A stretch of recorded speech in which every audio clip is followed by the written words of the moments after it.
Welcome to my channel, everyone. Today we have a new book, Plato, Phaedo. What happens after we die?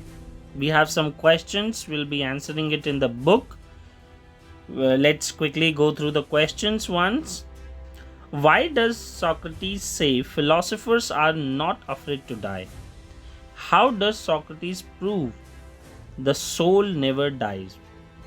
Why is the soul different from the body? How does Socrates face his own death? Welcome, lifelong learners and seekers of wisdom.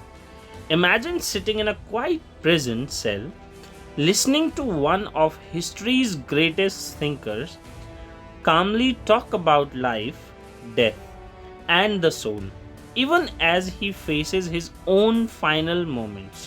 What if someone told you that real philosophers look forward to death because it is the union with truth itself? Today, let's explore one of the most powerful and thought provoking stories ever told, Plato's Phaedo, where Socrates gives us a lesson on immortality, courage, and the true meaning of philosophy. But who was the mind behind Phaedo?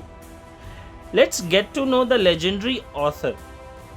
Plato was an ancient Greek philosopher who lived from about 428 to 348 BCE. He was devoted student of Socrates and became one of the world's greatest teachers, leaving behind powerful works that shaped Western thought. Plato founded the first academy in Athens, an early model for universities, and wrote famous philosophical dialogues starring his teacher Socrates. Phaedo captures Plato as his most dramatic and deeply philosophical, blending his love for stories with his passion for truth. A group of friends gathers inside a prison in Athens, surrounding Socrates on his last day. One of them, Phaedo, narrates the whole event later to another philosopher, Echecrates. The friends are somber but eager to hear Socrates' thoughts, for this is the last time they will see him. Socrates' calmness stands out. He laughs, jokes, and patiently answers everyone's questions, revealing his belief that the death is not an end but a new beginning. The setting and main characters. The dialogue is set on the last day of Socrates' life, shortly before he is to drink poison as ordered by Athenian court. Present are his close friends, Crito, Simimus, Cebes, Plato, who isn't there but is mentioned, and others. They are mourning, but Socrates radiates unusual peace. Socrates on philosophy and death. Socrates opens the conversation saying that true philosophers should look forward to death. But suicide is not acceptable. He believes that the soul is immortal, and the philosophers spend all their lives preparing for death by training the soul to detach from physical desires and focus on higher truths. Four arguments for the soul's immortality. Socrates' discussion becomes the heart of the dialogue, where he gives four main arguments to convince everyone that our souls never truly die. Argument from opposites. Everything in life comes from its opposite. So, life comes from death, and death from life, making it a cycle, not an end. If the living arises from the dead, then souls must exist somewhere after death, before returning to life again. Theory of recollection.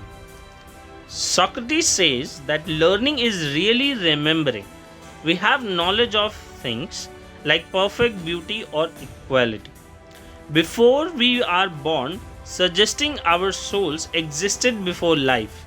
Each time we recognize or recall something we never learned in this life, it means our soul had this knowledge before birth. Argument from affinity. He explains that physical things change and die, but invisible things like ideas and truths last forever. The soul, being invisible and more like the changeless ideas than the body, belongs to the world of the eternal.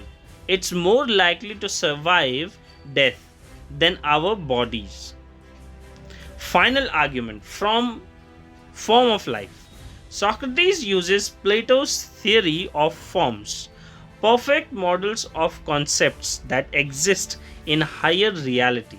The soul is always associated with life, so it cannot admit death. Its opposite, just as the number 3 cannot become even, the soul cannot die. Objections and Socrates' responses. Symesis and Cebes, two Pythagorean philosophers, raise clever objections. Symesis compares the soul and body to the harmony of a musical instrument. If the instrument is destroyed, the harmony vanishes. Cebes suggests that maybe the soul wears out after many lifetimes and finally dies. Socrates answers warmly and thoughtfully. He argues that the soul is not just a product of body, but its own reality. He also uses the theory of forms to show that the true essence, like the soul, doesn't change or wear out. With stories, analogies, and patient reasoning, Socrates leads his friend closer to hope. The myth of the afterlife. After philosophical debates, Socrates shares a fascinating myth. After death, souls go on journeys, some rewarded, some punished based on their lives. Noble souls are freed from rebirth, living in happiness among the gods. This story comforts his friends, making them see death as a new great adventure, not something to fear. Final moments. As the time for execution comes, Socrates remains serene.